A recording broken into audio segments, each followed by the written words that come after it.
የትላንት ኢትዮጵያን በመላ የሰማነው በስርዓት ከዚህ ከተፈጥሮ ጋዝ ግና በቀጣይ ደግሞ የምናስመርቃቸው የተቀመጡ የመሰረት ድንጋዮች አሉ። የጋዙን ስንመለከት እንግዲህ ቁጥራዊ መረጃዎችን እንመለከት። መጀመሪያ በተለይ የጋዝ ምርት ለኢትዮጵያ የመጀመሪያ ምርት ነው። ጋዝን አመረትን ማለት ለኢትዮጵያ ምንድነው የሚያስገኝላት የሚለውን ስንመለከት የመጀመሪያው ነገር ቁጥሩን ስንመለከት ከዜሮ ወደ 111 ሚሊዮን ሊትር የመጣንበት መንገድ ነው።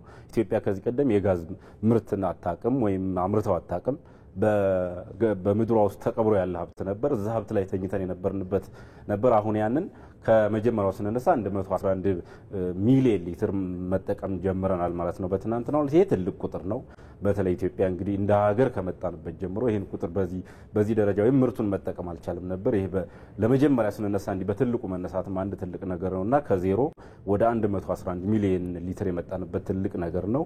እንግዲህ የተፈጥሮ ጋዝን ስናነሳ በርካታ ጥቅሞች እንዳሉት እንግዲህ ጠቅላይ ሚኒስትሩም ሲያነሱ እንደነበር እናስታውሳለን። ዋናው ነገር ከዚሁ ኢትዮጵያ ትናንት ካስጀመረችው የማዳበሪያ ፋብሪካ ግብዓትነት ከዛ ባለፈ ደግሞ ትልቁ የኃይል አማራጭ ሆኖ የሚመጣ ነውና ለኢትዮጵያ ዘርፈ ብዙ ጥቅሞችን ይዞ ይመጣል ብለዋል እሳቸው። አንደኛው ነገር በትራንስፖርቱ ዘርፍም ትናንት እሳቸው ያሉት ትልቁ ተስፋ ወደ 2000 በቅርቡ እንኳን ወደ 2000 የሚሆኑ አውቶቡሶችን ወደ ጋዝ በመቀየር የትራንስፖርት ዋጋን ወደ 50% እናወርዳለን ብለዋል። ይሄ ትልቅ ነገር ነው። እንግዲህ አንድ ሀገር የተፈጥሮ ሀብቷን መጠቀም ስትጀምር የሰዎችን ኑሮ ማቃለል ይጀምራል።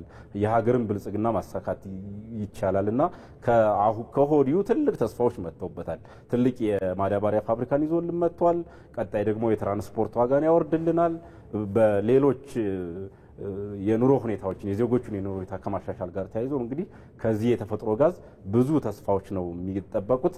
ይሄኛው በመጀመሪያው ምዕራፍ ነው 111 ሚሊዮን ሊትር የተፈጥሮ ጋዝ የምናመጣው። ሁለተኛውና ትላንት የተጀመረው ፋብሪካ ደግሞ ወደ ስራ ሲገባ 1.33 ቢሊዮን ሊትር የተፈጥሮ ጋዝን ኢትዮጵያ ማውጣት ትችላለችና ቁጥሩንም ስንመለከተው በጣም ትልቅ የሆነ ከዚህ ጋር ተያይዞ ደግሞ ወደ 1000 ሜጋዋት የሚሆን የኤሌክትሪክ ኃይል ከዚሁ የተፈጥሮ ጋዝ እናገኛለን ብለዋል ጠቅላይ ሚኒስትሩ። ይሄ በጣም ትልቅ ለሀገር አቅም ይዞ የሚመጣ ነገር ነው። በተለይ ደግሞ ከተፈጥሮ ጋዝ የሚገኝ ኃይል በጣም ተደራሽነቱ ሰፊ በመሆኑና የማምረት አቅማችንም ሰፊ ስለሚሆን ኢትዮጵያ ያላት የኃይል ተደራሽነቷንም ከህዳሴ ግድብ ጋር በመሆንና ከሌሎች የውሃ ግድቦቻችን ጋር በመሆን የኢትዮጵያን አቅም የሚያሳድግ ይመስላል። ቁጥሩም እንግዲህ በጣም ትልቅ ሊትር ይመስለኛል አሁን በመጀመሪያው እንኳን ማምረት የተጀመረው። ቁጥሩ ብቻ ሳይሆን ኢትዮጵያ ያላትን የተፈጥሮ ጸጋዎችን መጠቀም መቻል በራሱ አንድ የሚያነቃቃ ነገር ነው አይደል? ሌሎችም ነገሮችን ለመስራት እንደተባለው ታላቁ የህዳሴ ግድብ በተመረቀበት ወቅት እነዚህ ብስራቶች ሲነገሩ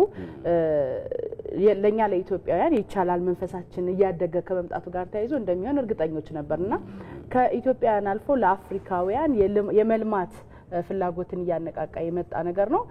እንዳልከው ከዜሮ ወደ 111 ሚሊዮን ሊትር ማለፍ ደግሞ እጅግ በጣም የሚያስደስት የሚያነቃቃም ነው ያስባለሁ። በጣም ትልቅ የቁጥር ውጤት ነው። ከዛ ባለፈ ደግሞ እንግዲህ የተፈጥሮ ጋዝን ስናነሳ በተለይ እንደ አውሮፓ ትልቅ የኃይል ምንጫቸው ተደርጎ ነው የሚጠበቀው። በተለይ እነዚህ ብርዳማ አካባቢ የሆኑ የአውሮፓ ሀገራት በስፋት የሚጠቀሙት የተፈጥሮ ጋዝን ነው። እንደ ማሟቂያ ይጠቀማሉ፣ ለኃይል ይጠቀማሉ። ቀደም ብለን ደግሞ እንዳነሳ ነው ተሽከርካሪዎችን በዚህ የሚጠቀሙ ሀገራት ትልቅ ለውጥ ያመጡበት ሀብታቸውን በመጠቀም ዜጎቻቸውን ከድህነት ያወጡበት መንገድ እንመለከታለን። ኢትዮጵያም ወደዚያ እየሄደች ያለችበትን ነው ትላንት የተመለከትነው። ሌላኛው ጉዳያችን እዚሁ ጋር ያቀርበናል። ጠቅላይ ሚኒስትሩ የሚበጀንን እኛ ነን የምናውቀው የሚል አንድ መልእክት አስተላልፈዋል። ትናንት በተለይ ከነዚህ ፕሮጀክቶች ምረቃ ቀደም ብሎ የጅግጅጋ ከተማ የኮሪደር ልማትን ጎብኝተው ነበረ።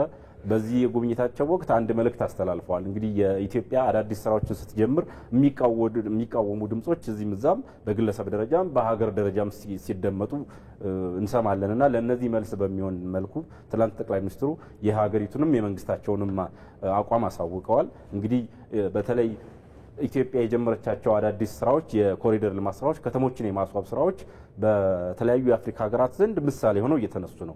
በተቃራኒው ደግሞ በግለሰቦችና አንዳንድ ሀገራት እንግዲህ ያው ሀገራት ስማቸውን በይፋ እነማን ሀገራት ኢትዮጵያን ይቃወማሉ የሚለውን ባይጠቅሱም ኢትዮጵያን የሚቃወሙ ሀገራትና አካላት በተለይ አፍሪካ ጨለማ ውስጥ ሆና እንድትቀጥል የሚፈልጉ እንዲሁም ደግሞ የአፍሪካውያን በራሳችን የመልማት አቅም ማሳየታችን ሌላ ጦስ ዞባቸው የመጣ የራሳቸው የሀገር ደግሞ ጥያቄ የሚያስነሳባቸው የሆነባቸውና የቤት ስራ የሆነባቸው አንዳንድ አካላትና ሀገራት የኢትዮጵያን ስራ በተለይ ደግሞ ለአፍሪካ ምሳሌ እየሆነ የመጣንበትን የኮሪደር ልማት ስራ እንዲሁም ትልልቅ የታላቁ ህዳሴ ግድብን ጨምሮ የሚቃወሙ አካላት አሉና እነዚህ ሰዎች የኢትዮጵያን ጉዳይ ተውልን፣ ለራሳችን ህዝቦች ብልጽግናና ለሀገራችን መለወጥ የምንሰራውን ስራ እኛ እናውቃለን፣ የምንሰራውን ስራ ደግሞ በጠንቅቀን የምናቀነን የህዝቦቻችንን መለወጥ ከዳር ለማድረስ እየተጋን ነው። እንዲህ አይነት ድምጾች ከስራችን ሊያስቀሩን ወደ ኋላ ሊጎትቱን አይገባም። ቀጣይም ከነዚህ የተሻሉ ፋብሪካዎችን እየመረቅን ሪባኑን እየቆረጥን እንቀጥላለንና ስለ ኢትዮጵያ በማያገባችሁ እየገባችሁ የምታወሩና እኛን ወደ ኋላ ለመመለስ የምታደርጉ ግለሰብና ሀገራት ከዚሁ ድርጊታችሁ ልትቆጠቡ ይገባል በሚል ያስተላልፉበት መልእክት ትልቁ መልእክት ነበር ትላንትና። ሌላኛው ማህበራዊ ሚዲያ ላይ እንግዲህ በስፋት እየተነገረ ያለው ዛሬ ዋዜማ ላይ ነው ያለነው። ነገ በአዲስ አበባ ከነገ በስቲያ እሁድ ዕለት ደግሞ በቢሾፍቱ የኢሬቻ በዓል ይከበራል። ዛሬ ዋዜማው ነው ያለነው። እንግዲህ አዲስ አበባ ከተማ በጠዋቱ ወደዚህ ስንመጣም በጣም ሞቅ ደመቅ ያለች ከተማ ሆናለች። በተለይ አሁን የባህሉ ድባብ በስፋት እየታየ ነው ያለው አሁን አዲስ አበባ ከተማ ውስጥ። ከነገ ጀምሮ ደግሞ በስፋት እናከብራለን። በምስሉ ላይ እንደምንመለከተው እንግዲህ የኢሬቻ በዓል የሚከበርበት ስፍራ እንዲህ በአማረ መልኩ ተዘጋጅቷል። ሰዎች ነገ እንግዲህ ወደ በዓሉ ስፍራ በመሄድ በእንዲህ በአማረ ቦታ ማክበር ይችላሉ። የአዲስ አበባ ደግሞ በእንዲህ በምናየው መልኩ ተለውጣለች። እነዚህን እየጎበኘን ነገ ኢሬቻ በዓልን በምናከብር ይሆናል። እሁድ ደግሞ በሆራ አርሰዲ ቢሾፍቱ በዓሉ በትልቁ ይጠበቃል። ሌላኛውና የመጨረሻው መረጃችን ወደ ቻይና ይወስደናል። እንግዲህ ቻይና በኦክቶበር 1 በየአመቱ የብሔራዊ ቀኗን ታከብራለች። ይሄ የኦክቶበር 1 እንግዲህ ለአንድ ሳምንት የሚቀጥል ክብረ በዓል ነው። በልዩ ሁኔታ ነው የሚያከብሩት። የወታደራዊ ትርኢት አለ። ሀገራቸው ውስጥ ያለውን የቱሪዝም ሀብታቸውን ይጎበኛሉ። በጣም በስፋት ዜጎች እንቅስቃሴ የሚያደርጉበት ሳምንት ነው ይሄ። በ1949 እንደ አውሮፓውያን አቆጣጠር ቻይና እንደ አዲስ የፖለቲካ ስርዓቷንና ምስረቷን ካደረገች በኋላ በተለይ የኮሚኒስት ፓርቲ ወደ ስልጣን ከመጣ በኋላ የነበረውን የእርስ በርስ ጦርነት አሸንፎ ከመጣ በኋላ ቻይና በጣም እየተለወጠች ያለች ሀገር አሁን እንግዲህ ልዕለ ኃያል ወደ መሆን እየመጣች ያለች ሀገር ነችና ያንን የሚያስታውሱበት የወታደራዊ አቅማቸውን የሚያሳዩበት እንዲሁም ደግሞ በሀገር ውስጥ ያላቸውን የቱሪዝም ተደራሽነት ሰዎች ሰሞኑን በተለይ ስራ በማቆም ጭምር ሀገራቸውን የሚጎበኙበት አጋጣሚ ነው።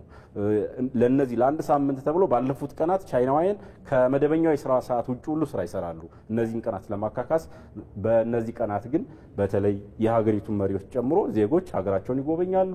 ሀገራቸው ያላትን ቱሪስት ያስተዋውቃሉ። ለዓለም የተለያዩ ጉዳዮችን በማድረግ የብሔራዊ ቀናቸውን ያከብራሉ። በተለይ በዓለም መገናኛ ብዙሃን ትኩረት የተሰጠው ጉዳይ ነው ይሄ። ቻይናውያን እንግዲህ ሰሞኑን በተለይ የወርቃማው ሳምንት ይሉታል የቱሪዝም ቀናቸው ነው ይሄ። መልካም እናመሰግናለን። ንብረት